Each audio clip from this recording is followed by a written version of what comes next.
దాన్ని ఎపిడమిక్స్ అంటాం. సో పాండమిక్లో కొన్ని మొత్తం ఒక ప్రపంచం అంతా వస్తే ఈ ఎపిడమిక్స్ అనేది కొన్ని కంట్రీస్లో కొన్ని చోట్ల కంట్రీస్లో కూడా కొన్ని ప్రాంతాల్లో వచ్చి కొన్ని ప్రాంతాల్లో రాదు. ఇలా వచ్చి మళ్ళీ కొన్ని సంవత్సరాల పాటు ఇలాంటివి వస్తాయి.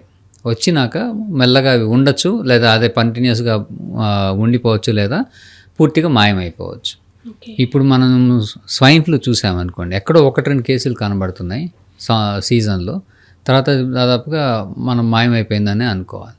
అదే ట్రెండ్లో అదే విధంగా ఇప్పుడు మనం చూస్తుంది ఏంటంటే పాండమిక్ వచ్చి దాదాపుగా ఆగిపోయి మనకి 2.5 దాటిపోయింది.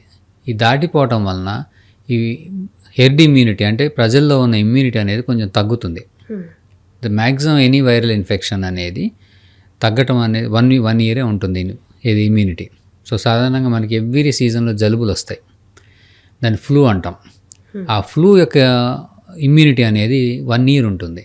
దాని తర్వాత అది పోతుంది, దాని తర్వాత మళ్ళీ అప్పుడు వస్తుంది. అందుకనే జలుబు తగ్గగానే అదే సీజన్లో అదే వైరస్తో మళ్ళీ నెలకో 2 నెలలకో మనకి జలుబు రాదు, ఒకసారే వస్తుంది.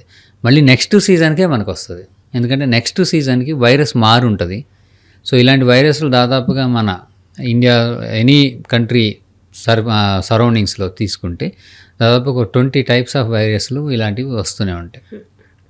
ఆ పార్ట్ ఆఫ్ రీజన్గానే ఇప్పుడు మనకి కొన్ని ఎపిసోడిక్గా మనకి కొన్ని కంట్రీస్లో, మన కంట్రీలో కూడా ముంబైలో కేసులు నమోదవుతున్నాయి. దీనికి కారణం హెడ్ ఇమ్యూనిటీ తగ్గటం. మళ్ళీ ఇప్పుడు కొంత వైరస్ వేరియంట్ కొత్తగా కనుక్కోవడం జరిగింది, అది ఒమిక్రాన్ వేరియంట్లోనే JN.1 వేరియంట్. దాంట్లో కొంత మార్పులు చెంది మళ్ళీ ఇది ఇన్ఫెక్షన్ కాజ్ చేస్తుందని. అయితే కనుక్కున్నది ఏంటంటే అంత సీరియస్గా ఇన్ఫెక్షన్స్ అయితే లేదు.